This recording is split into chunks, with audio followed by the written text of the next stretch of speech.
Mary McKnight here with Service Dog Academy and Diabetic Alert Dog University. It's Monday, which means it's Medical Alert Dog Monday, where I answer your questions about medical alert dog training.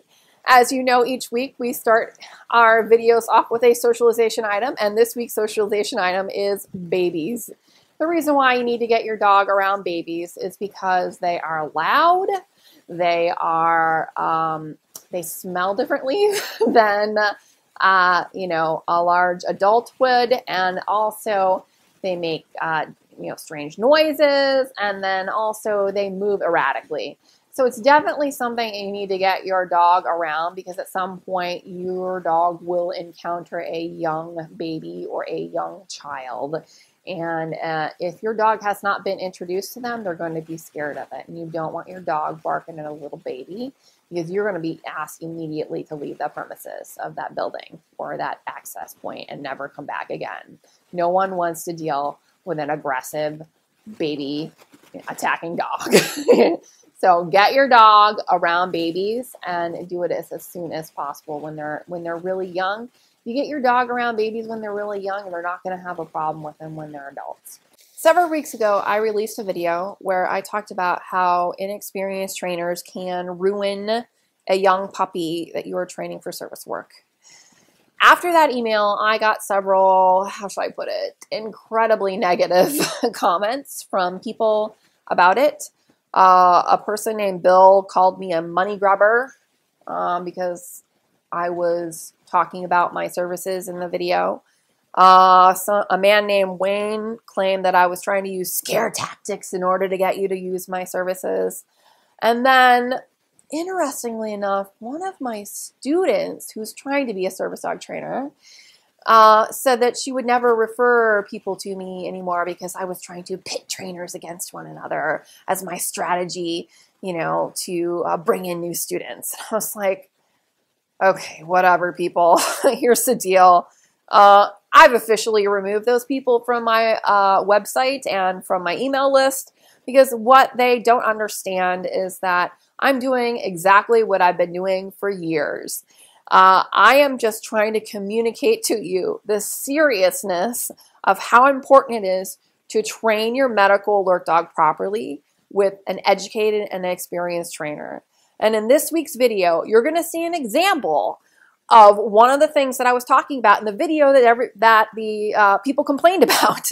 And you're going to see an example of what the loud, obnoxious, and unpredictable public is like when it comes to your service dog.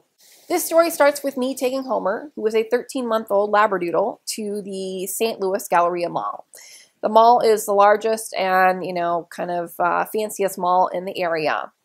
And we went to the children's play area and tried to work with him, or actually not. We went to the children's play area to work with him around kids, to get him to not chase kids or not try to interact with them while they are playing in the children's play area. They're sliding down slides, they're chasing each other, they're screaming. We try to make sure that when we deliver dogs from our already trained dog program, that they are comfortable in any environment, no matter what's going on in the environment. And one of those things that they need to be comfortable with is around children who are playing. So after I'd completed the 1.5 hours of training with him, I went into the women's restroom to wash my hands, because they were completely covered in slobber and unfortunately, kid germs. So I placed Homer and I in the very corner of the restroom. Now, this was farthest away from the door and from the entrance and the exit to the restroom. This is something that I teach in my classes, in my public access classes, about how to position your dog so that your dog is least interruptive, to the day-to-day operations of your environment as possible. And you know, so I placed him in the corner with me, and I started washing my hands. And as I'm washing my hands, I hear a woman scream at the top of her lungs, excuse my language, but this is literally what she said, "Get that fucking dog out of here." I did acknowledge her the first time. She screamed it again, "Get that fucking dog out of here." And Homer's just standing there looking at me. He's not doing anything. He's not barking at her. He's not growling at her. He's actually actively engaged in eye contact with me. So at this point, the third time she screams, "Get that fucking dog out of here." And at this point, I finally acknowledge her and I say, "He can't do anything to you. He is literally tethered to me. He cannot move." She screams again, "Get that fucking dog out of here." And at this point, I decide, you know what? This actually probably needs to be on videotape because I need to show people what people are like to service dogs. You guys really sometimes think I'm using scare tactics or that I'm lying to you. It's not true. The things that I tell you are based on the experiences that I've had since having a service dog since 2005. So basically, I finish washing up my hands, I dry them, and then I get out my video camera. I eventually turn around and find out that it is a grandmother and her child, or grandchild, and the grandmother is in a scooter, and I film her on the way out of the bathroom. And she continues to berate me and swear at me, and tells me, "Oh, continue to take your photos. You know, she doesn't care if I take photos." And I respond back, "Well, why don't I record you saying, 'Get your fucking dog out of here,' because that's what she kept yelling at me." She then threatens that if I do not get out of her way, she is going to beat my ass. Man, you better go get out. So at this point, I get worried because I'm in St. Louis. This is a place where like riots happen and people are killing each other, and it's not the safest place in the world to live.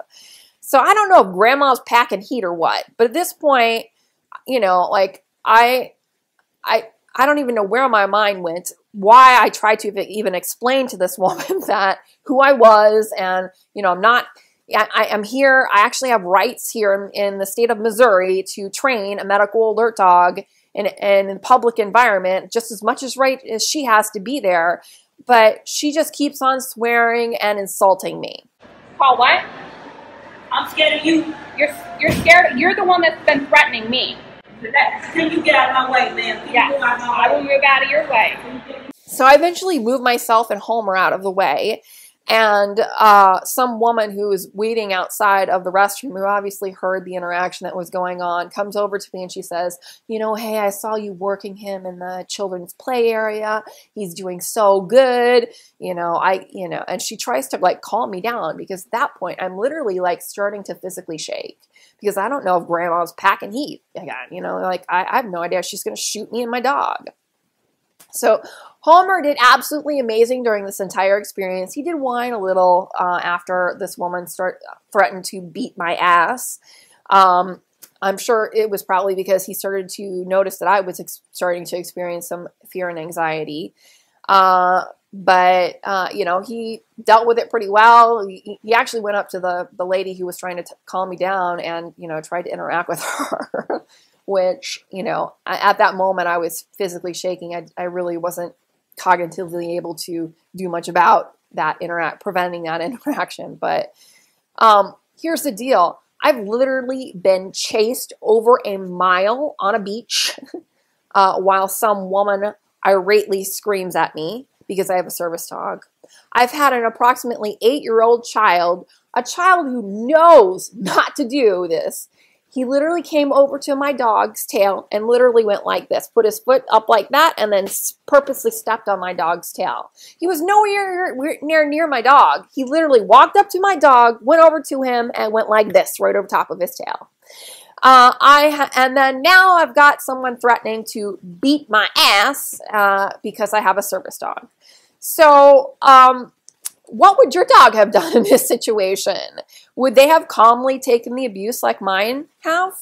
Because I guarantee you, if your dog chooses to use their teeth to defend you, even if you've been threatened, you're going to get sued, no matter whether or not someone threatened to beat your ass or not. Do you think an inexperienced, uneducated trainer could think of ways for you to train these levels of interactions and situations that they've never experienced themselves or could even dream up. I don't tell you these things to scare you. I don't. I tell you these things because I've had a service dog since 2005. I've experienced everything, almost at this point now I can say I've experienced everything that you could think of that comes with having a service dog. I've experienced public access issues. I've experienced dealing with the public, the loud, obnoxious, and unpredictable public. I've experienced the feelings of transitioning, having to train the dog that's going to replace your dog retiring, the guilt associated with that feeling. You know, I've had all of these experiences, and I'm not trying to scare you. I'm just trying to help you make the right decision when it comes to picking out and training your own medical alert dog so you can have the best damn dog possible. Because at some point, someone is going to do exactly what they did to me to you.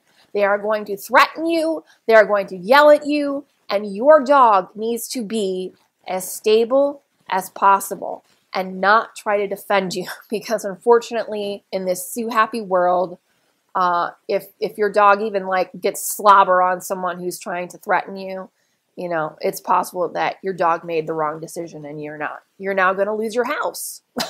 I mean, it's really that bad out there right now. So,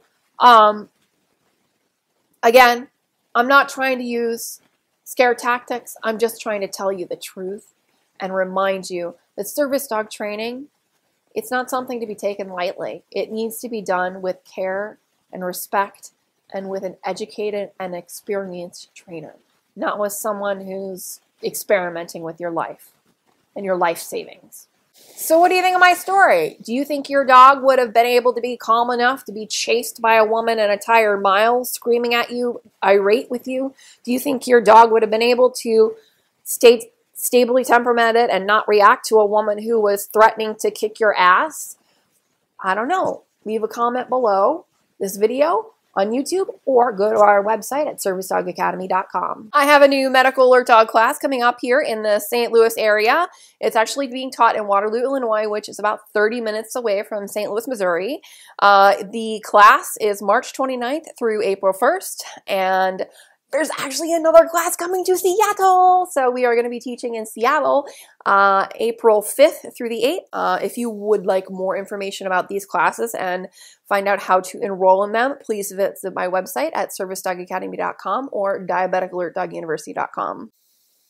If you are interested in training your own medical alert dog in the comfort of your home, you can go to our online program called Diabetic Alert Dog University and watch the first video for free.